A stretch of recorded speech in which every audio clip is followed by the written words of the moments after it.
It's astonishing.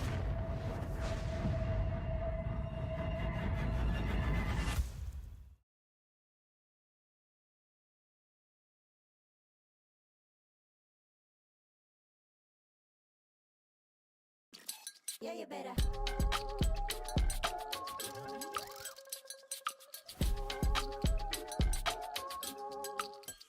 Yeah, you better.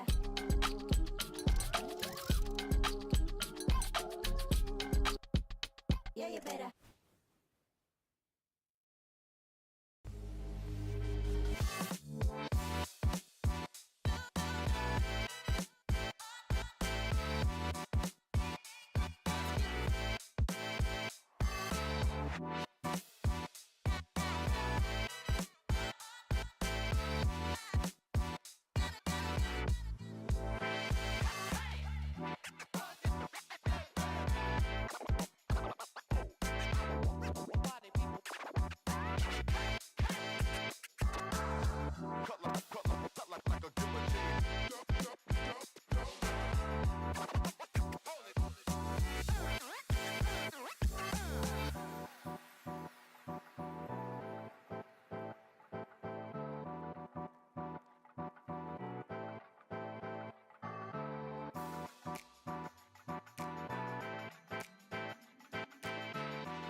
Three, 2, 1, action.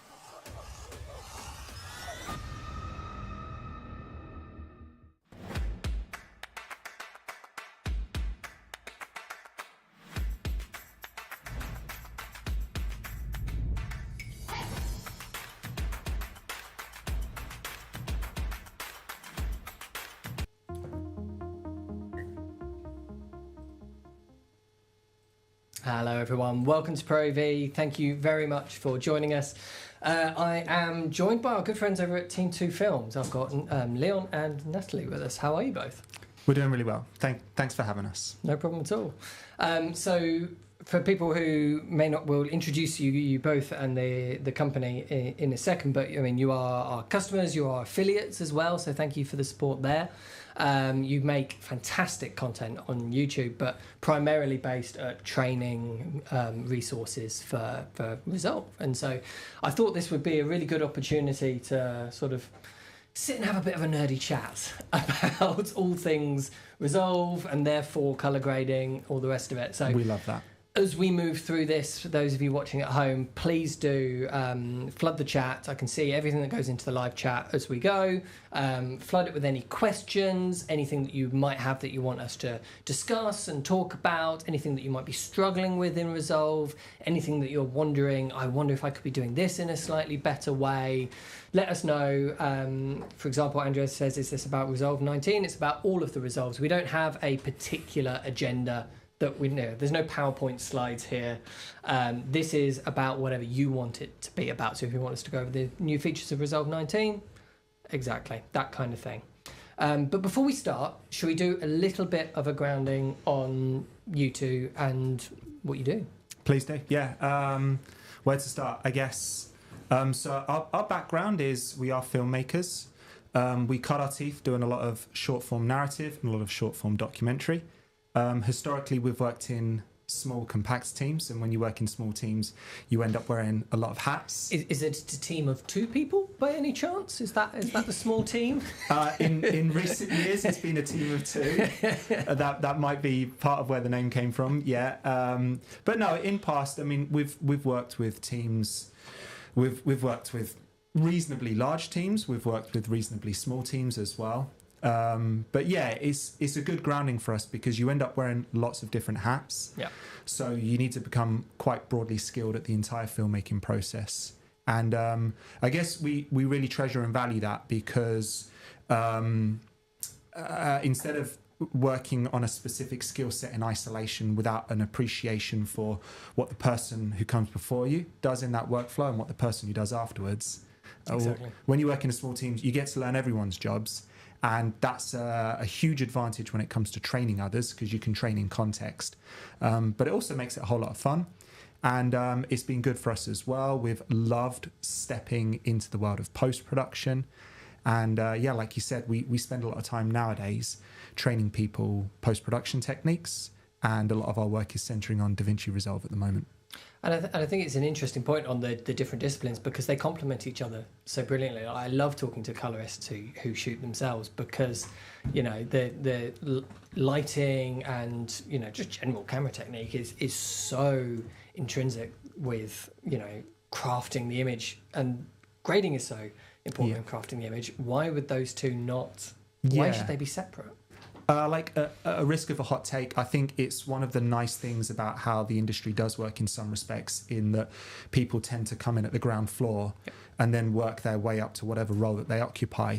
But it would be great if, you know, everyone who shoots with a camera has an appreciation of how color grading is done and then how lighting is done on the other side of it.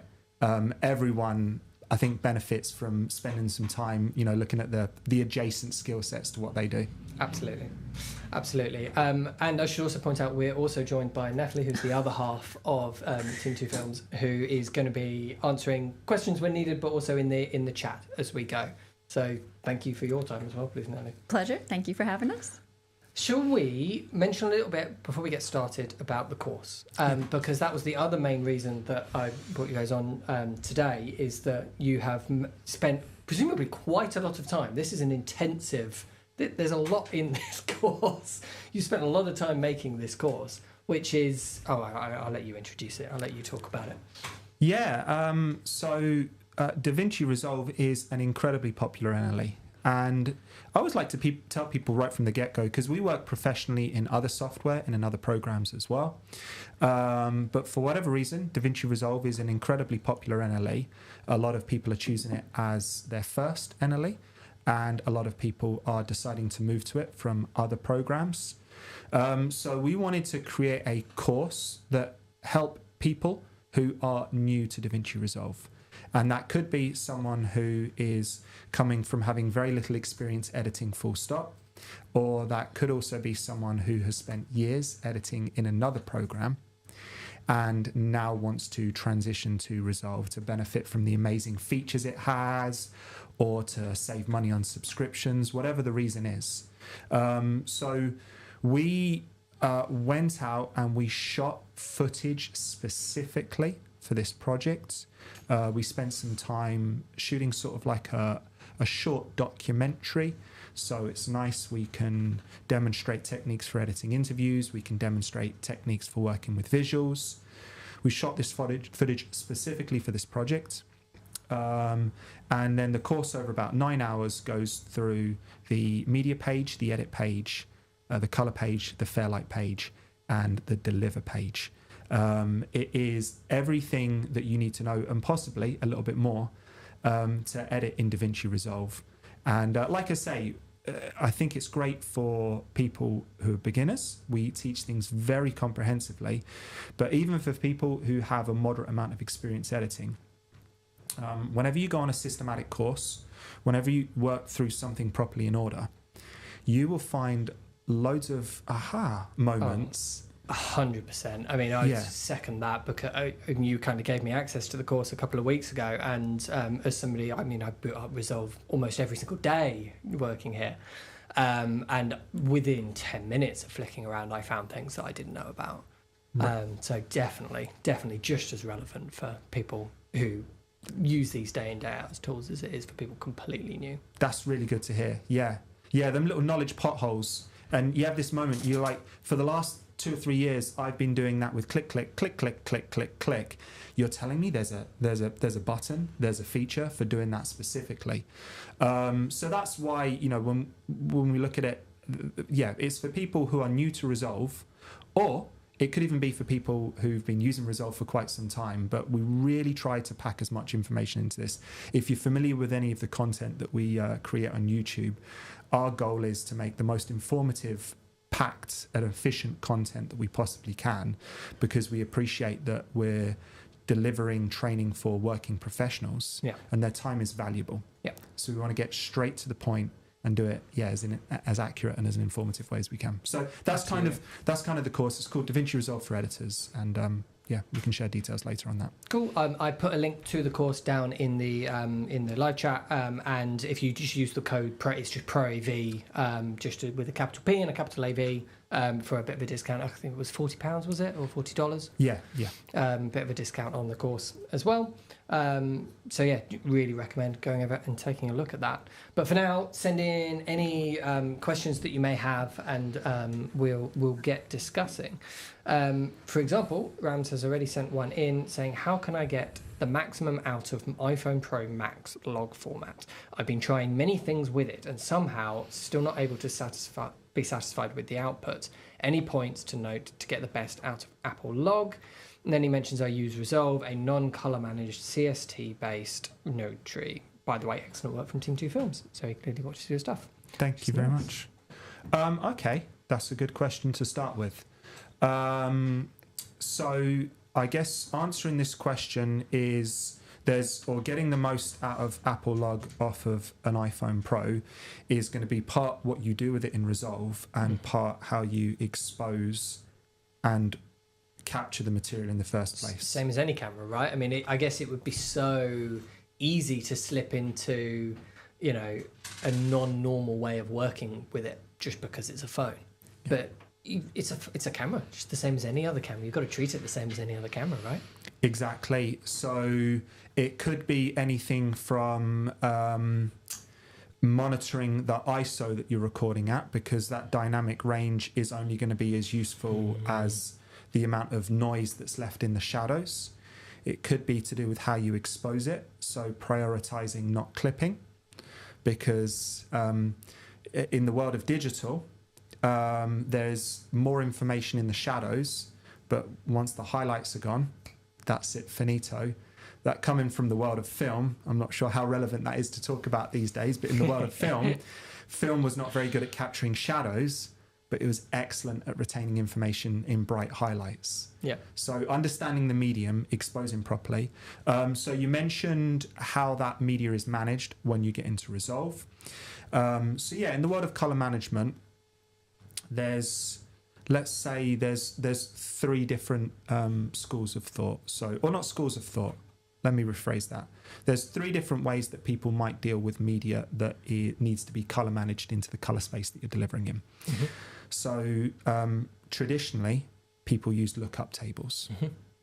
And lookup tables are maybe a hangover from a point in history when, for the first time, cameras weren't shooting in the color space that they were delivering in. Yeah. You saw log and went, sorry, what is this? Right. So they would use LUTs was an easy way to get that back into Rec 709. But the thing with LUTs is LUTs are designed. LUTs don't give a really accurate transformation of an image. A LUT is an approximate transformation of an image. It's a super light small file that is designed to be run on a camera or run on a monitor, and a monitor might not have an incredible amount of processing power, and a camera's got to run off of a battery. So again, it's not got super beefy chips in there. So LUTs are like an approximate transformation of the image. So nowadays we tend not to use LUTs. We tend to use a proper method like color management or a CST, or some sort of method that actually uses the proper pure maths that's used to change from one transfer function to another. Cool. Right, so let's have a look at some. Okay. So the two, I've got a project open here, but tell you what I'm going to do is let me just run into a new project, and we'll just call this quick color management. And I've got some footage over here, so let me just look over to my right and decide which footage I'm going to bring in. So I don't have any iPhone Pro Max Apple log footage here, but what I'm going to do is I'm going to demonstrate with some red code footage. And I think while you set that up, I think it is important to remember that no matter how much you nail the exposure and the workflow on the iPhone, no matter how much you nail your color management workflow and beautiful grading and all the other things we can do to make an image look incredible, it is still an iPhone at the end of the day. I mean, yes, I'm slightly biased being working at a camera reseller, but you know, the sensor size in an iPhone is something like a 16th of the size of a full frame sensor. You know, it is only going to be as good as the images can be from that sensor. That's the reason that we all spend so much money on our camera equipment, and you know, and the reason why it does cost what it does. Yeah. That's not, I don't want to rubbish I think they are incredibly useful tools that definitely have their place in a professional work, and they are now closer than ever before to matching and looking good with much more expensive cinema cameras. But we do have to, as that gap starts to close, we have to keep in mind what we're dealing with here. It is a tiny, very computational heavy, tiny sensor. Yeah. It's like, I think the way I like to think about cameras is that, or just tools or techniques in general in the filmmaking process, is that there is no perfect camera, there's no perfect this, that, or the other. Everything has a limitation to it. So even if you have an Arri Alexa 35, it has a distinct number of stops of dynamic range that the camera is capable of capturing. So it is your job as a cinematographer to light the scene or to point the camera in a direction where there's only 17 stops of dynamic range or what have you in a scene. So it's about working around the limitations of, or understanding the limitations of the technology that you're using and playing within those confines. But absolutely. So here is some footage off of, I think this is off a Red V Raptor. This footage was shot actually with an anamorphic lens, but the reason it's not being desqueezed properly is because I don't think the camera was in the proper anamorphic mode that embeds the desqueeze information in the clip. So that one's on me when this was shot. So very quickly, let me just change the pixel aspect ratio to 1.5, and let's also just change the scaling to fill. Just so we've got like a reasonably nice image there to work with. Oh, not zoom. Let's do position. Real close up on that foot. Yeah, that's the one we're going for. All right. That'll do. Yeah. So let's deal with CSTs first. So we'll head to the color page. And this is a very popular way for people to color manage footage. I think this is what he said he was using, color managed CST based no tree. Yep. Okay. So if we go CST in and CST out, basically what people will do is they'll pop a color space transform node at the beginning, and they'll configure it to go from the color space that it was shot in. So in this instance, red wide gamut RGB and red log 3G10. And of course the options are there for Apple log and the iPhone stuff. Exactly. So this would just be, Apple log there. And then they'd put it into an intermediate color space, like Davinci wide gamut intermediate. And then at the end of that image chain, they would convert from Davinci wide gamut, Davinci intermediate to the color space that they were delivering in, which in this instance we're going to say is Rec 709. Now the advantage of that is that all your color grades happen in this space in the middle of the image. So if I had in this timeline footage from an ARRI, from a Canon, from a Sony camera, because the first thing I'm doing with each image is converting it into a common intermediate color space like Davinci wide gamut, within reason I can now copy color grades from one clip to another, because it's not a color grade that's built around Sony's color science, it's built in that common intermediate color space. So that's why people do that. And then of course at the end you have to deliver it out to Rec 709. That makes a lot of sense. So here's the fun thing. And do you normally pick Rec 709, or do you pick Gamma 2.4, or do you pick Rec 709A? You know, there's a bunch of those now, aren't there? What? Oh, good question. So I think in this output gamma, Rec 709 should be Gamma 2.4. So if I change it to Gamma 2.4, you can see there's no difference there. Gotcha. Apologise for my chicken scratch drawings on the screen as well. That's an arrow. So Rec 709 Gamma 2.4 is the standard for broadcast. Oh man, that's a deep conversation. Here's what I'd have to say on that. And I also don't want to say anything too emphatically, because there's always, room for a better understanding of things. But it's a source of anxiety quite often for filmmakers over. I think we have this assumption that in the digital world, that an image should look the same on every single device that I look at it on. So it's this shock when it's exported and it looks different in QuickTime or it looks different in VLC. And there are some genuine issues there with the way that programs like QuickTime interpret the tags in the files and the way they communicate with the monitor. And that's been well documented by other people, so I won't get into that now. But I think a nice thing to bring balance to this is that there are two types of display that you can watch content on. A display that's color critical and a display that's not color critical. Yep. So when you go into John Lewis and you go into the TV department, the image looks different on every single display. Certainly does. And that's because Samsung, Sony, LG, they are all building their own electronics that process the image, that interface with the panel technology, and gives them what they feel perceptually is the best possible image. That's why standards like THX came to cinemas, because instead of every cinema deciding what bulb they're going to run, how bright it's going to be, what the screen's going to look like, THX came along and said, let's have some standardization. That's why it's great that we have standards like Dolby Vision coming along, because they are bringing some objective standardization to the displays that we use. But most of the displays that we use are not color critical. They're not held to a particular standard. And similarly, software is not held to a particular or to a given standard. So the way that VLC processes an image and the way that QuickTime processes an image. And then if we just go one step further back, and the thing with the way that we perceive contrast or saturation in an image is based on the environment that we're in as well. So an image is going to look perceptually different if I watch it on my phone on the bus, if I watch it in my living room in the dark, if I watch it in my living room in bright conditions.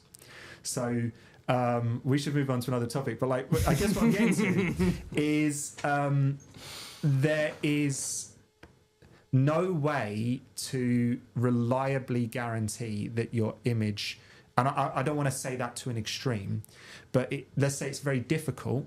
There's so many variables that it is not helpful to be overly anxious about those small shifts that are going to happen to your images as they go out into the world. Because at the end of the day, someone's going to watch it on a TV with vivid mode turned on, and there's not a lot that you can do about that. So what do you do? What do you do in your own work to sort of deal with that? I mean, do you just have the one display at home? As long as it looks good on your display, put it out in normal Rec 709, and what will be with the others. So I think where there is some good conversation is whether you and to be honest, I think it's a subject that we should research and tackle properly before I give out like hot takes on it. But I think there's interest in looking into there are colorists like Cullen Kelly, who has, I think, I don't want to misspeak on that, but he now focuses on Gamma 2.2 as the standard that he uses for a lot of the content that he delivers. I think. Don't quote me on that. So no, here's what you can do. To color grade, you should have an accurate monitor that is calibrated, that is set up properly, and that you work on in a consistently lit environment. Yep. That's great. And it's also really good to then, once you're finished with a piece, to render it out, go watch it on your tablet, go downstairs and watch it on your TV. A lot of audio mixers in professional suites will have speaker monitors that cost thousands and thousands of dollars, but on their mixing console in front of them, they'll have a cheap old tatty speaker that they've had in the studio for 10, 20 years. The one story on that's always stuck with me was Foo Fighters making their album. He likes to go out and listen to it in his car and hire these big expensive studios and then leave it halfway through and go sit in his car to listen to the mix, which I think is brilliant. And they both have their relevance. But like, you grade, and when it gets rendered into H.264 and the blacks get crushed. And you want to see what the final result looks like. And the only way to do that is to see it through the lens of all of those steps in the process. So I think that's a really good way to be. And when we talk about having a good reference monitor, it doesn't need to be the most expensive thing in the world. It goes back to what we say is there's no such thing as a perfect piece of equipment, but it's understanding the limitations of the equipment that you're using. Yep. I'm glad you said all that, because that tends to be what I do. So, yes, yeah. Okay, so we've got a SWIT reference monitor, which is a sort of just, I think it's about £2,000-ish kind of reference monitor, so not crazy, but certainly more than a lot of people would have as their home setup. And then, so I use that to judge the image, and then I tend to put across to the other monitors after export, but prioritising the MacBook display, because I figure that's how a lot of people, Apple's displays tend to not match perfectly, but relatively colour consistent compared to quite a lot of other manufacturers. And I think that's how a lot of people end up actually consuming a lot of the content that we end up making. Boy, we went in deep there. Yeah, and also within the first 20 minutes of inviting you into the show to go live, we've thrown the really heavy topics at you. So, should we move on to something a bit lighter? Oh no, you wanted to finish talking about colour space transforms. Let me just does not class as something lighter. All right. So here's the thing. So CSTs is a fantastic way of working, and the advantage of it is that you can customize the way that this CST is operating on each individual clip. Yeah. But what I'm going to do is I'm going to right click, I'm going to grab a still, and I'm going to get rid of these CSTs that I've just created. And instead, I'm going to go turn on color management, Davinci YRGB color managed. And because this footage, red code, it has metadata in that Resolve is able to use to identify the color space of this clip. With one click, automatically done it. Yeah, now every single clip in my timeline has been color managed. And most modern cameras nowadays put metadata in that Resolve can understand. So if you go back 5 years or so and we're using cameras like an FS7, they don't have that metadata in. So you'd need to go into your media pool, right click on the clip and tell it what color But you space might it is. have lost that if along the line you've transcoded the footage, right? Correct, yeah. But if I turn on the image wipe and I'm wiping that same image from my gallery, I can't see the difference between these two. Sure. And that's because Resolve Color Management and Color Space Transforms are using the exact same maths. And I'm going to reference Colin Kelly again because he did a really good video on this recently where he did exactly the same thing I've did. He used both methods. He grabbed a still, he wiped it to make the point that it's the same maths in both. And then there's things like ACEs and stuff like that, which is probably going down even more into the weeds of different things, but achieves a similar thing, right? It's the same thing. Yeah, it's the same thing. But I like to point this out because this for us tends to be the way that we work, because now instead of muddying my node tree with technical transformations, I've done it all at the media pool level.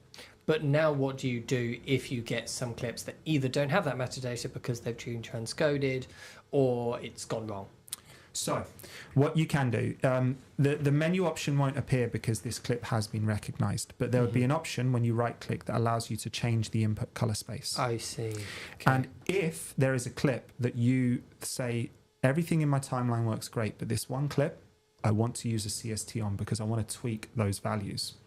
You right click on the clip and you go to bypass color management. And then it's just a normal clip as if you weren't in a color management workflow. And now you can pop a CST on it. Nice. So okay. I think for the vast majority of work that we do, I think that's a great place to start. Cool. But not the only way of working.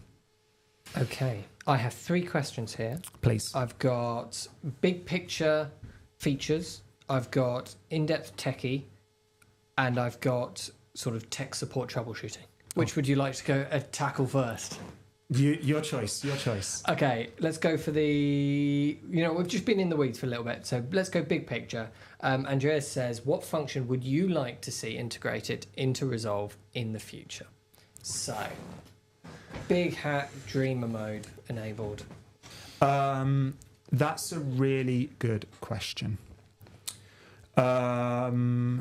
So something I would like to see implemented into Resolve. First of all, I just want to say, like, with all humility, is that I wouldn't suppose to think that I have the answers or the grasp that any ideas that I have about where Resolve should go are the correct ones to pursue. Sure. And all kudos to the Davinci Resolve development team, because absolutely, year on year, the features that they pack into the program and the innovations that they bring. It's funny you should say that, because the comment he left just before that was, Resolve is incredibly good. I have high respect for the developers. Okay. So he's clearly in the same train of thought. So the areas that I think I am most interested in seeing things push forward. New features are fantastic and they're exciting. And you see this when you produce like a tutorial for something on YouTube. There are features that attract a lot of attention, but they represent 5% of your actual workflow. So what we do 80% of the time uses the core functionality in the program. Yeah. So I get excited when changes and improvements come to that. So first of all, hands down, if Resolve never changed, it's absolutely fantastic.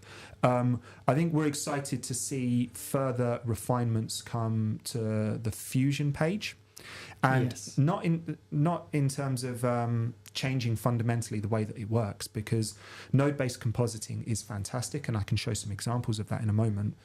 But just refining that tool set further, because I think what's happened is that Fusion's in the program is fantastic, and Fusion was always a VFX compositing program, and now what we're doing is we're using it for motion graphics and for things and often quite simple motion graphics, right? And it's this incredibly complex tool chest. So optimized for a great number of things, but we're using it for things that it was never envisioned for and it was never designed for, and it's doing remarkably well at that. But small things that can help make those workflows better. It's so funny you say that, because that is exactly the thing that I was sitting here thinking that would be my pick, is improving that sort of simple graphics functionality in it. And, you know, just like you said, I don't need to get into complex vision effects and the nodes and all the rest of it. I just want a simple lower third that says Carl Yates Pro AV. You know, I want a call out title that says this is an HDMI port. You know, that kind of stuff that is so simple and basic in the world of visual effects compositing. It's almost insulting to use the full-blown Fusion page for it, because it just feels like you're trying to hammer in a tiny little tack with a sledgehammer. Right. You know what I mean?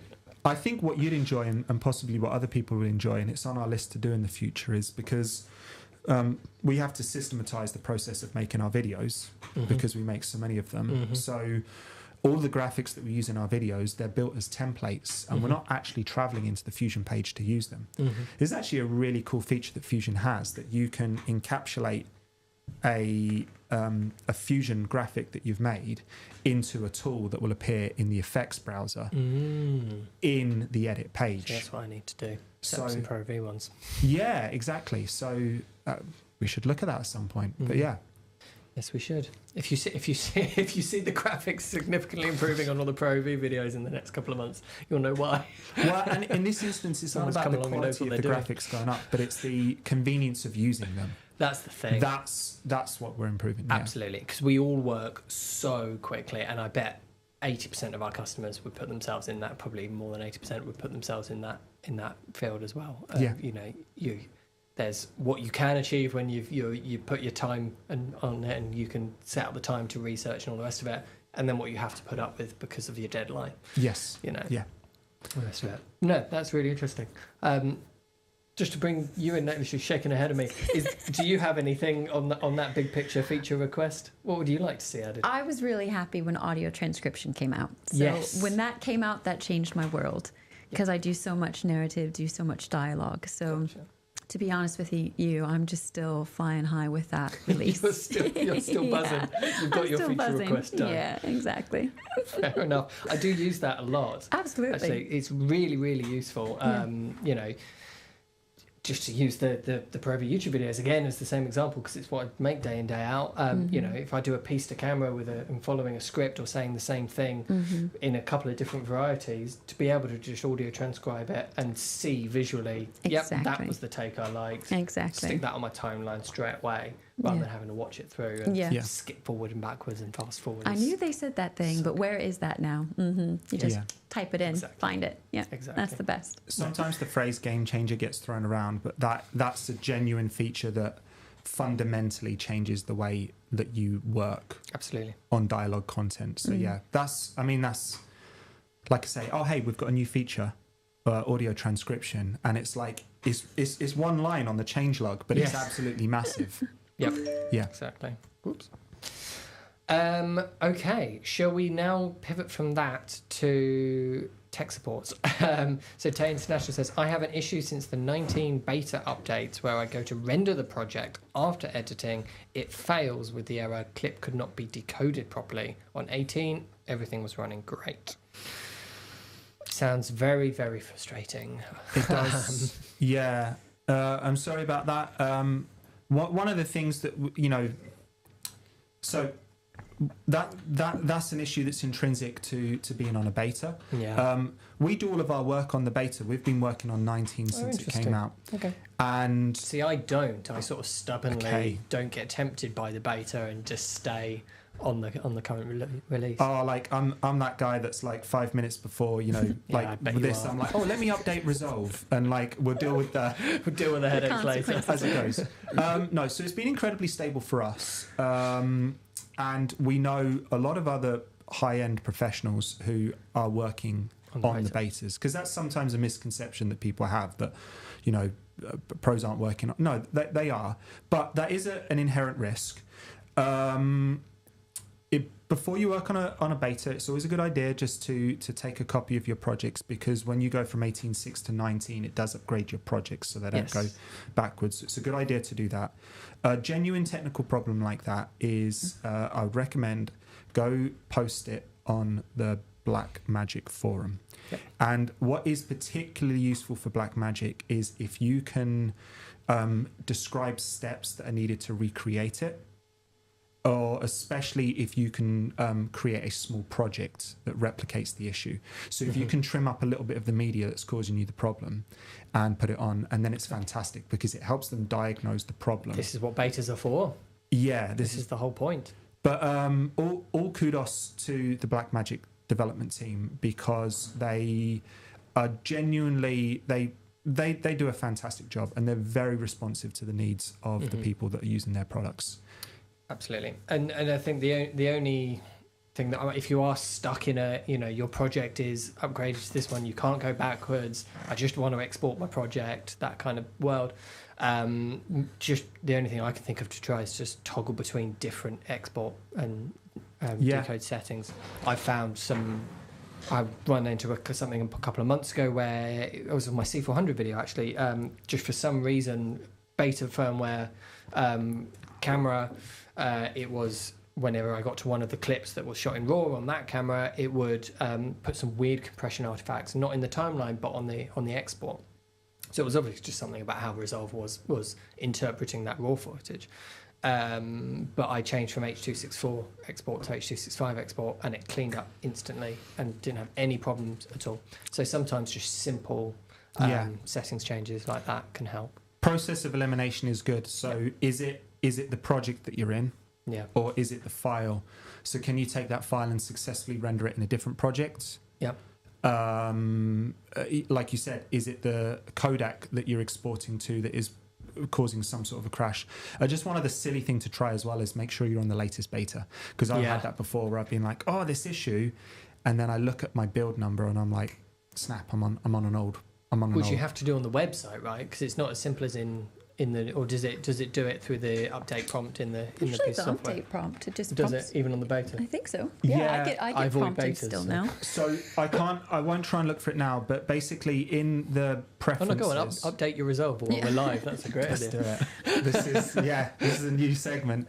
But basically in Davinci Resolve preferences in Andrew here, says beta 5 is out today. there is an option in here that allows you to participate, to receive updates for. Gotcha. Like I say, I won't try. Oh, there you go. There it is. General, automatically opt in for new beta program notifications. So if that is enabled, you will get a notification when you load up Resolve and there's a new beta, and you can click the download button there. Nice. Okay, so NOM says, please can you elaborate on the interaction between working color space, I set DWG or DaVinci Wide Color Gamut normally, and timeline color space. The working color space and timeline color space. Now that, I knew what DWG stands for, but the rest of that went over my head. Do you know? Awesome. I love this. This turned into a color management Q&A. Yeah, well, but it's a popular topic. The thing with Resolve, isn't it?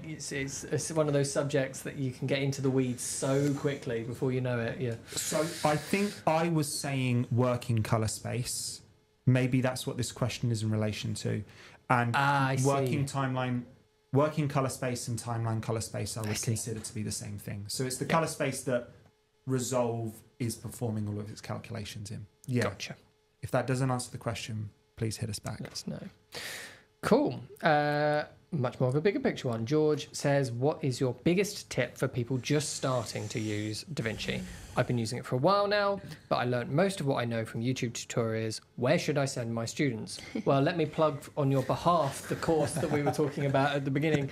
These guys have made a fantastic course called DaVinci Resolve for Editors, which there is a link to in the live chat, and if you use code ProV, you get a bit of a discount on it. That is definitely a good place to start if you're sending people like students somewhere to learn. Yes, definitely. What I would say is YouTube is full of incredible trainers.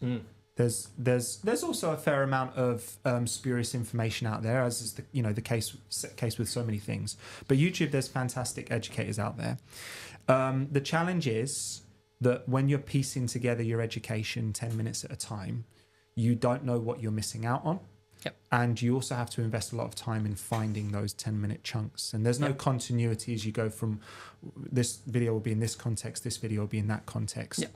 So that is the benefit of going through a systematic course. I was speaking to somebody the other day, I think it was a customer, who was brand new into Davinci Resolve and was coming at me with questions about colour space transforms.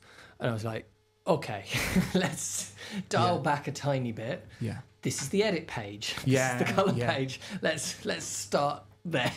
Yeah. And then let's come back in a couple of weeks and talk about colour space transforms, just one step at a time. Yeah, that exactly. There's the core features that you use, and those aren't the exciting ones that people tend to think about or to hear, but they have the most impact on what you do. But so even if you tried to piece together that information from all of these fantastic educators that there are out there, it's difficult because you don't know where you're going. And even for ourselves, so we will watch other trainers' content, and we'll go to training sessions that Blackmagic themselves organize, and there is no stop to our education and our discovery of new things as well. Mm-hmm. It's a constant learning process for everyone, but it helps if you have someone to guide you through it. Exactly.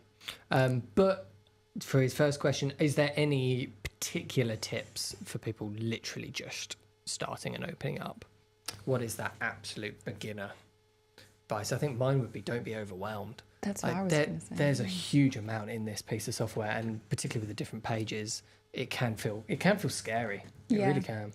And if people are getting overwhelmed by the different pages, I know this is really simple, but don't have them appear. You can actually close pages in Resolve. So if your students, especially if you find them getting distracted going onto Fairlight page when you're just trying to get them to focus on edit page, you could go ahead and just teach them how to close them. And then the interface might seem less intimidating. Sure. You just focus on edit or focus on cut page. So just a little thing that could help. Yeah. That is a great tip. And I think also I think what a lot of people get scared by, and I certainly did the first time I opened up Resolve back when it didn't have an edit page and it was just the color page, was the nodes in the color page. Yeah. And the way I just ended up teaching myself it was to forget about the nodes for a bit, open up the color wheels bit and just pretend that the rest of the color page didn't exist. I've just got my color wheels and I forget about that weird bit over on the top right. You know what I mean? Yeah. I think it's just a good rule in general because, don't complicate it. Learn the basic stuff well first. Yep. And I think that's something that can happen because you're buzzed and you inspired by other people and other things that you watch, and you want to go immediately to what they're doing. Mm-hmm. But actually, let's learn to compose an image. Then we'll let's learn to do this. Then we'll learn to do that. Yep. Yeah.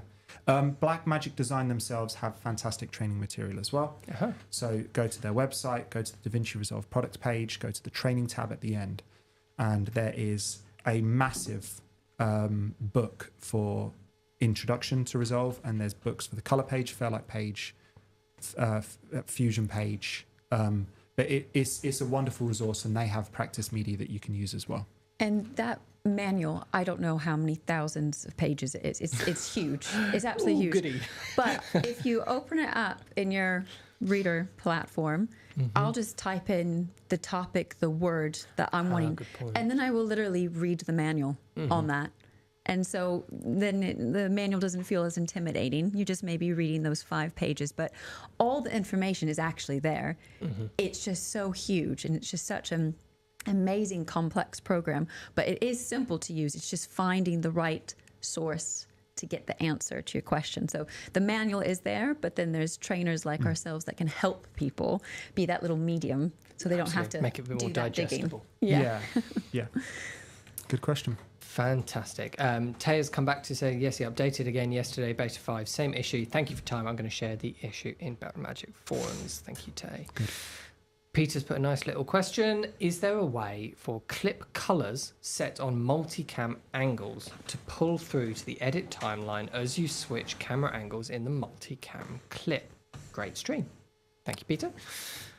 That's an interesting one. So color coding, camera angle 1, camera angle 2, and so then as you cut between. It's a good question. Camera, they stay. The answer is I don't know, or I don't think so. And what I would want to do myself is to go away and experiment whether decomposing the multicam preserves the clip colors as well. So I don't know on that. That's a good question, and maybe we'll make a note of that. I can see how it would be useful, though. I love to color code, much like you have here. Yeah. And intersections, it really helps digest what you're doing. Ooh, you can change angle colors. So let's see.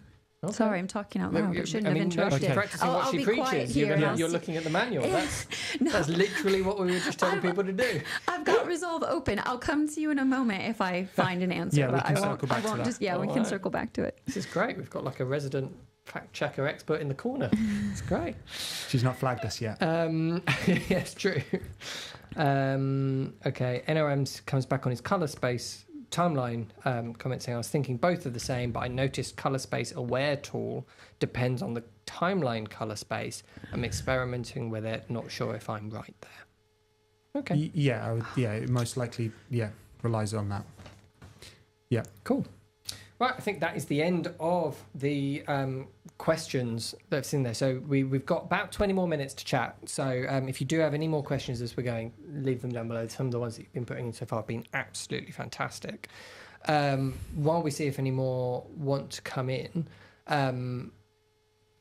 we had a couple that were based on some of the problems that I struggle with while editing that we talked about just before we went live. One of which was the depth map feature, which I've even seen you demonstrate it absolutely brilliantly before.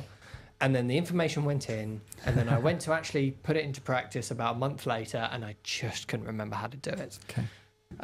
Because what I wanted to do was take one of my normal piece of cameras, depth map it, me away from the background, and just darken the background. Yep. Down. Yep. Simple as that.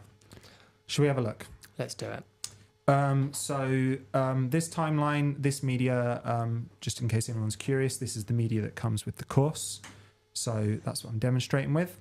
So we'll jump through to the color page, and let me close down the timeline and the clips view, just because I'm working on a relatively low resolution here. So from the effects, let's grab depth map. This is a studio only feature. I'm going to apply it to the node.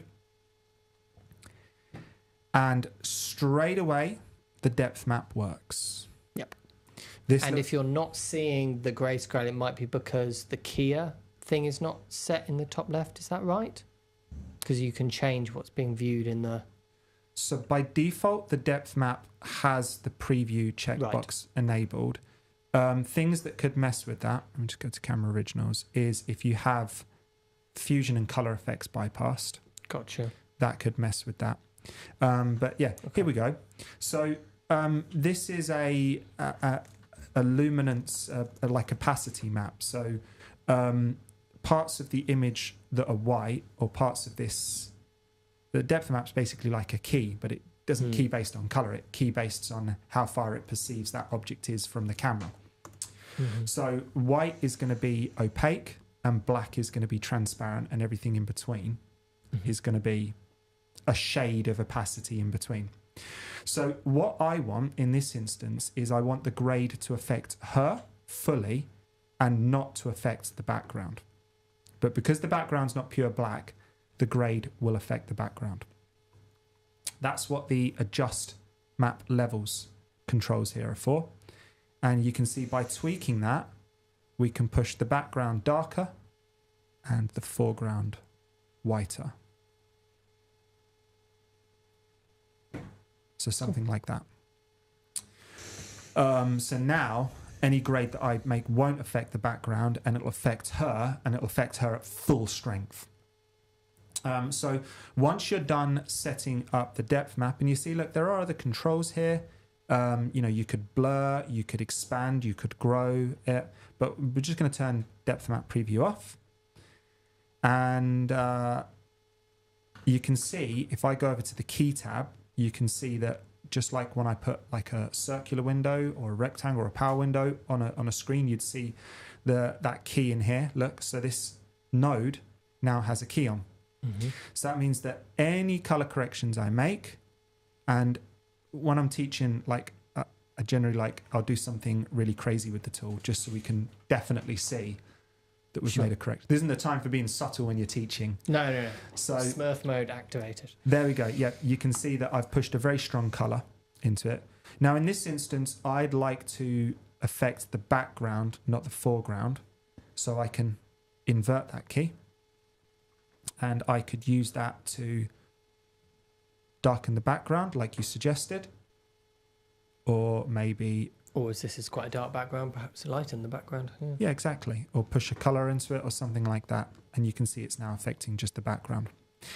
A tool like Depth Map is not a substitute for rotoscoping. So tools like that and Magic Mask, they won't give you a pixel perfect mask of an object. But they're incredible, especially for the amount of time that you invest in going click, draw. Yeah. It's better than it has any... comes back to what we were talking about before. You know, there's what you can achieve when you actually really set the time to do it, and there's what you can achieve on your time scale that's allocated to the project. Exactly. And this makes that much easier. So most color grading, I think there is a misconception that gets perpetrated about color grading, where you see people making these images almost from scratch in the color grade. And that's fantastic if you have the time to do that. But generally those examples are on a shot. Sometimes they're even just on a still frame. And it doesn't represent the challenges of what it would be like to apply that grade to 50 shots in a row consistently. So sometimes there are projects where you get to do that. Brilliant. But a lot of the time you are getting the image the final 20% of the way there rather than 80% of the way there. So the accuracy of this depth map key is more than good enough for a subtle bump in exposure in the background, like I've just done there. And also, if you're making a subtle change, like just raising the exposure there, if it does happen to affect one of her fingers, for example, or a tiny bit of her hair, okay, it's just a little exposure change. Yeah. Nobody's really going to notice. Add a blur and we're all good. And there's going to be motion blur on a hand. So there you go. To do that, you'll notice that I did it all in one node. This is enabled by default now in Davinci Resolve, but it used to be that you had to go into OFX Alpha and I think click enable. But there you go. That's the single node solution for depth map. Playback will be really bad because this is a very computationally intensive effect. But if I go up to playback and go down to render cache and set it to smart, you'll see that this clip turns red, which means that Resolve has identified it as a computationally intensive effect. And it is now going to be cached in the background. You'll see it go blue when it does. And then I'll get smooth playback. Gotcha. What would you like to see next? While we're on depth map, George has actually put a thing saying, please forgive my ignorance, but what is depth map used for? I'm assuming it picks up focus and such. So we definitely covered that. But essentially it is a way of, it's just another way of separating out parts of your image to say, selectively make a change to this, selectively make a change to that. It's particularly useful in situations like this, or actually in shots like the one, either of our shot here, you know, take this shot of me, for example, you could quite easily separate me and the desk in front of me from the background behind me. You know, that kind of situation. So is very relevant for that sort of, you know, average work that we all do day in, day out, you know, the interview, the whatever. It's one of many tools when you're trying to isolate something in an image. Can I isolate it spatially based on where it is? Maybe I'll use a window. Can I isolate it based on its color? Maybe I'll use a qualifier. Can I isolate it based on where it is in the scene? So it's just one of many tools, like you said, for isolating a part of the image. And it is using AI to figure that out and make assumptions on your image based on what it can understand about your frame, right? Yeah, and it's happening on computer. It's not linking to the cloud to do that. It's that's why playback's so awful. yeah. So it's just being trained to do that. Yeah. Fantastic. What would you like to look at next? Barrable the Bear says, for people not working on high-end cameras, mostly working with consumer-grade H.264, H.265 cameras, would you recommend not to bother with color-managed projects, as we'd have to manually input color choose for each clips, and rather only use CST if necessary? My recommendation would be, no matter what you're working on, work in Resolve Color Management. Mm-hmm. It would be my default for everything. Even if you're in a scenario where you're dealing with Rec 709 footage and you're going out to Rec 709. I was literally just thinking that. Quite often I shoot in Canon YDR, effectively a Rec 709 profile. Yeah. I do some light tweaks to the color grading, but then put it back out in YDR again at the end. And you can't make more from less. Mm-hmm. So at the end of the day, it still has the limited color gamut and dynamic range of a Rec 709 image. But the reason why I'd recommend it is because we try to teach people to work in a way that is sustainable and scalable. So we teach a workflow that works whether you are working on something simple, but that scales to when you work on something more complex. And can you select as a batch clips to tell it what that color space is? Absolutely. So because that would speed it all up massively. here's an example. So the media here in this default here, I can select all of these clips, right click, go to input color space and assign their color space in one single click. Perfect. Yep. You can also in project settings, this input option here is often quite misunderstood, but input color space, you should think of that as the default input color space. So when if it's not sure what something is, it sticks it as that. Yeah. So you could, if the vast majority of your media is S-Log3, you could define that there, and then it saves you from defining the clips individually. But now you learn how those tools operate in that intermediate color space that you will use one day when you progress to more complex media. Sure. Very cool. So the other thing we were talking about at the beginning was simple graphics and call-out titles. We touched on it very briefly on being an area that we'd love to see some changes made to Resolve as a whole in order to improve, those sort of motion graphics for dummies, ? People like me. You mentioned that you had some ways that might speed things up for... Well, first of all, let me just give a quick demo of how easy it is to work in Fusion. And I'd also say, when I talk about things that I'd like to see, I think it might not be in the areas that people anticipate or realize. It might be in a deeper part of the program. But it's easier than people think. The way I would illustrate this is, here in England, we're very used to driving on the left. Yep. And if you travel over to the continent, it's weird that people drive on the right. People in the continent, when they come to England, they think it's weird that we drive on the left. So let's not get into which is better. Sure. But there is a fact here that when we're used to working a particular way, a new way of working, and this is the experience people have with nodes, it's foreign and confusing. That's mostly because you've trained your brain a different way for the last 5, 10, 15 years. So if you move over to the continent, I'm sure that after, when I go on holiday, it takes me half an hour in the car and then I'm used to driving on the right. And hopefully you haven't hit anything by the time you do. In that half an hour, yeah. And then when I come to England, it takes me half an hour to rewire my brain the other way. So hopefully it's a similar experience. So let's just come up with some quick demos here. I'm going to show you, let's do a quick motion graphic example and let's do 2 quick motion graphic examples. So to load this clip here into Fusion is as simple as putting the playhead over it and clicking Fusion. Mm-hmm. Congratulations, you now created your first Fusion composition. So here is the 20-second tour of Fusion. You've got 2 viewers. That's super familiar, right? We have that in the edit page. Mm-hmm. You've got an inspector. We got one of them in the edit page. And then down here, we've got our node tree. So media in at the beginning, media out at the end. A big shout out to an excellent Fusion trainer on YouTube is someone called Casey Farris. Mm-hmm. So he uses a wonderful illustration to explain nodes to people who aren't familiar with them, but it's a recipe, right? This is making a meal. And at the moment here, we've got get bread from fridge and we've got put bread on table. So now we're just serving people bread. Yep. So in the middle here, what we can do is we can put operations like toast the bread, add butter to the bread, add jam to the bread.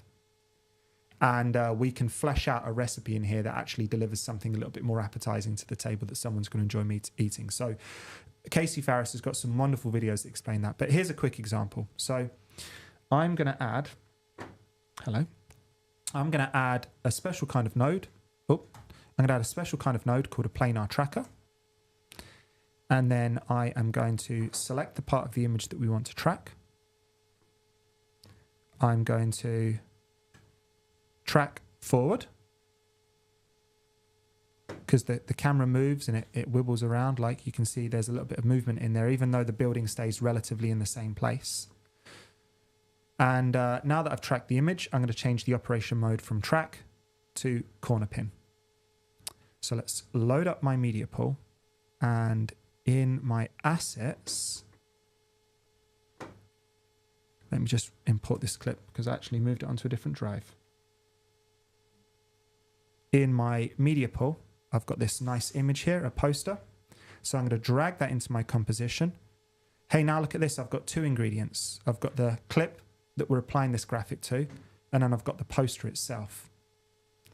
I'm going to connect that poster to my planar tracker. Let's just go down to a single viewer. And now I can stretch it out, line it up with the building. And now look what happens when I play. The image is perfectly, that poster is perfectly married with the background.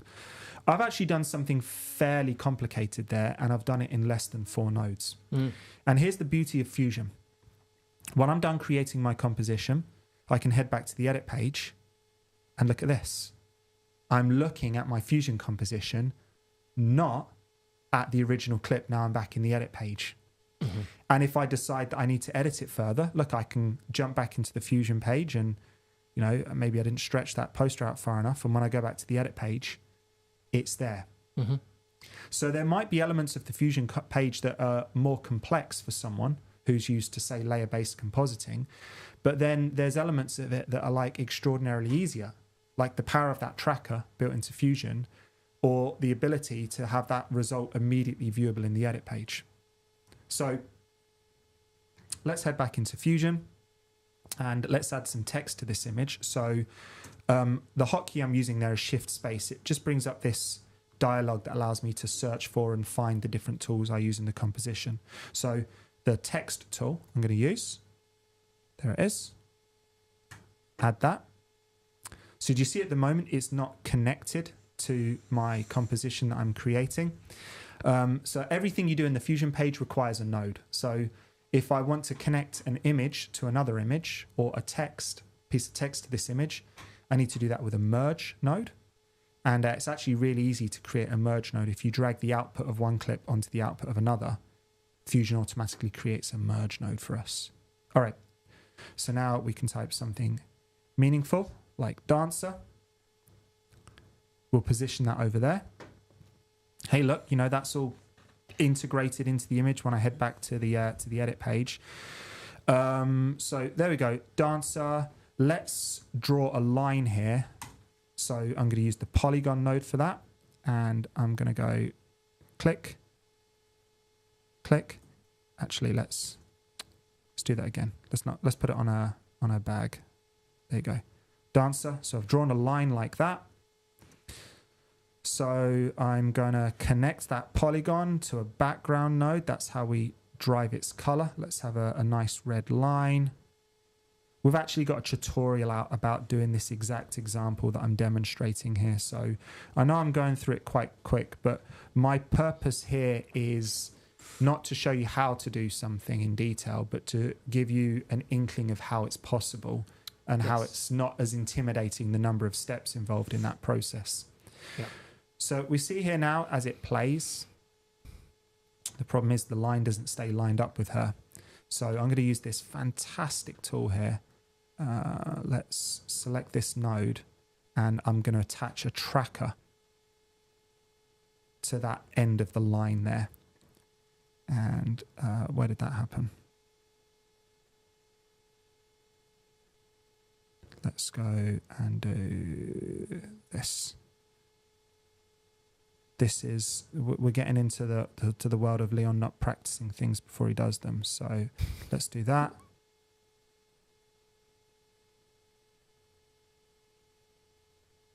What am I looking at? Select one point. Sorry, hold on.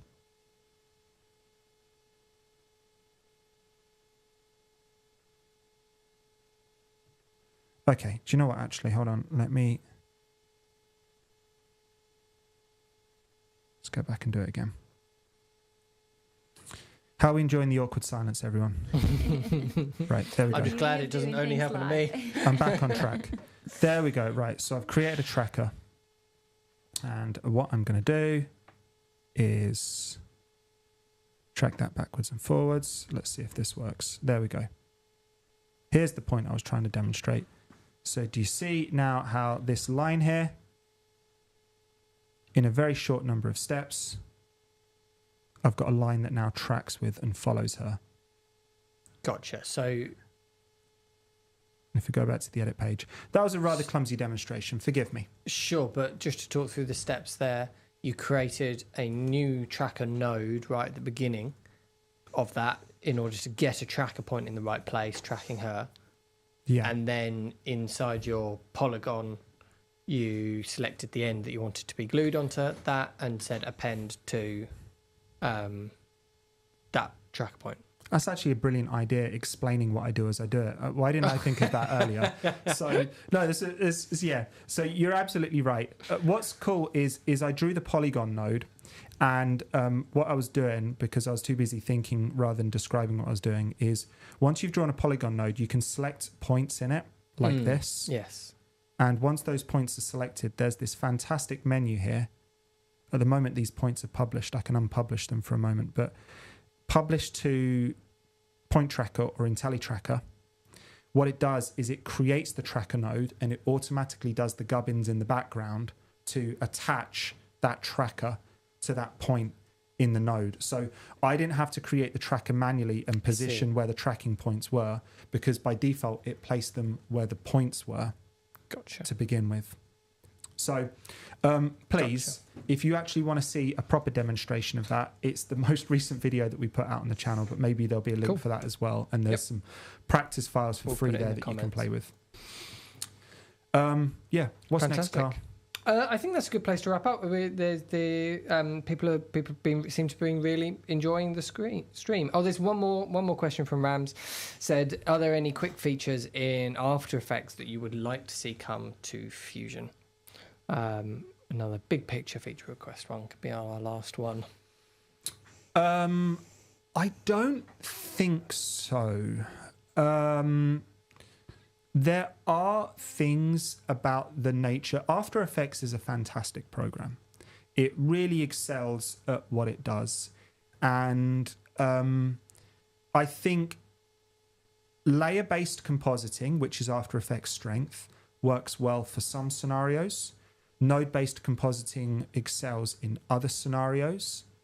I think as a whole, maybe layer-based compositing has a lower ceiling, and node-based compositing has a higher ceiling in terms of what you can achieve with it. And big compositing programs like Nuke and Flame, they're all node-based compositors. And they're node-based compositors for a reason. So in some instances, bringing features from After Effects to Fusion or trying to implement that into its core functionality lowers that ceiling, brings it down. But I will admit that while it has a higher ceiling, it might have a higher entry level. But some of that is just due to the fact that we're so hardwired to work with layer-based compositing if we've had that background, if that's the program that we've learned to use. So, yeah, I'll come back to it. It's not about what's better or what's worse. As with any tool that you use, the best way to use a tool is by understanding what its limits are and how to work within the boundaries, the confines that creates. Makes sense. Fantastic. Okay, thank you very, very much for that. Just to finish, I think let's mention the course once again, because I do think it is a great way for... There we go. If we can cut to that, please, Nathaniel. it's a fantastic way for anyone that is thinking about moving to Premiere Pro. Perhaps they, to Resolve. Perhaps they edit in one piece of software, but then move over to Premiere to Resolve still to do the grading. You know, that kind of workflow, which I know lots of people still do. This is a really useful resource. This course for teaching yourself the edit bit. I made the move to editing in Resolve about 3 years ago now, and just haven't looked back. It's a really fantastic. It does everything and more that I need it to do, really. So there's sort of no reason for me to look back. I certainly recommend it to everyone, is to play with it and try and get your head around it. And as a starting point, so we recently put out a video. It's like a 35-minute masterclass, basically, on what the experience of moving from another NLE, or even just starting editing in Resolve. So it's a great place to start with that, and it's a great taster for what the rest of the course is like, if it's something that anyone's interested in. Fantastic. Perfect. And there's a link and discount code for the course down in the comment section. But yeah, for now, thank you all so much for your questions. And thank you, both of you, for your time. I've really enjoyed this. I think it was good. Yeah, we've had a great time. And hey, if anyone else had a good time, let Pro AV know. Absolutely. If this is something that you guys at home want to see more of, if this is something you'd like to see turn into something a bit more formal or regular, let us know. Yeah, any feedback would be great. I'm certainly keen to find ways to talk about post-production as much as we can here, because we all have to use it, right? It's an important part of the puzzle. Fantastic. Right, thank you both so much. Thank you all for watching. Yeah, thank you, everyone. Thanks for having us. I'll see you very soon. Bye.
It's astonishing.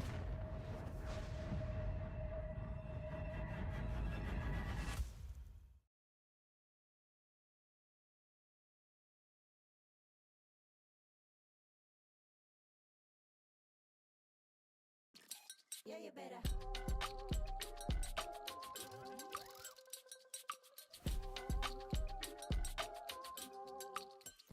Yeah, you better.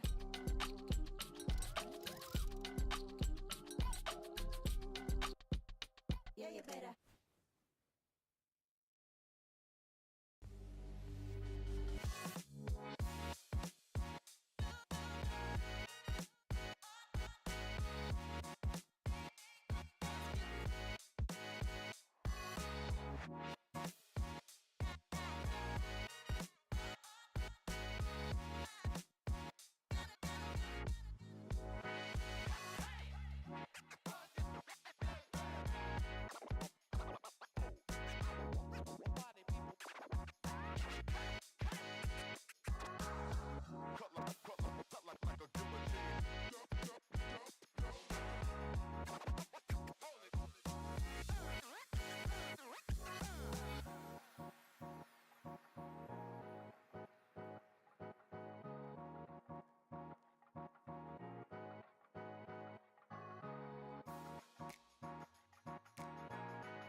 Three, two, one, action.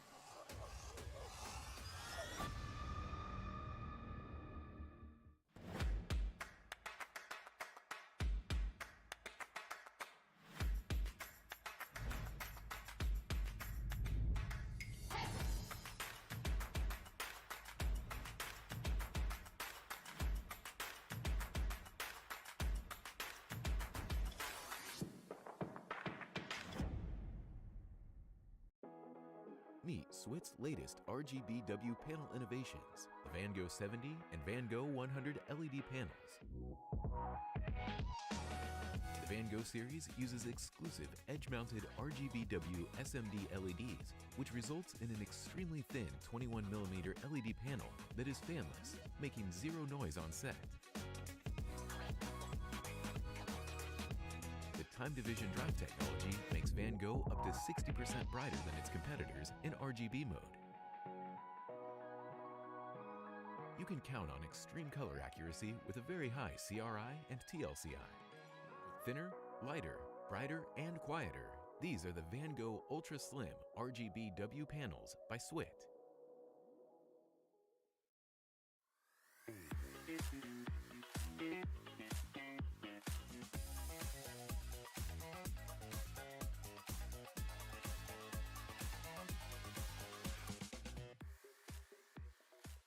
We are introducing the AW UE160. This is truly a groundbreaking PTZ. We have a newly developed 4K sensor, and this new sensor technology allows us the highest sensitivity within a PTZ on the market today. In addition, we're the first to introduce an optical low-pass filter built into the PTZ. What we also did with the UE160 that's so revolutionary is that we completely redesigned the mechanism in which the PTZ moves. It's much smoother and much more accurate.